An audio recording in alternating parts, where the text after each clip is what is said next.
This is the 36 heirloom seed packet medicinal herb variety pack from Survival Garden Seeds. This is small business owned. The brand did send this to me to do a review on it.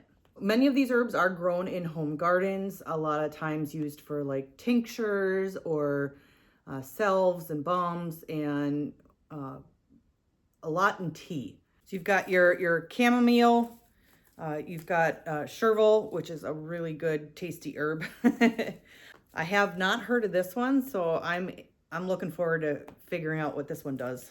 Lamb's ear, lavender. I have heard that holy basil is the queen of herbs for tea. I'm looking forward to growing this one and trying it out this year. Calendula, that's a really good one I've grown in the past. There is a good variety of the mint family that is included in this 36 package. You'll want to be very careful when planting the mint family type seeds because of the fact that they do spread. And they spread and they spread and they spread. So I know that because I've done it with my bergamot. I have not used motherwort yet, so I'm interested to see what kind of flavor this one has. This 36 pack of medicinal herb seeds is amazing. I am very much looking forward to planting these, and I am looking forward to having different types of tea.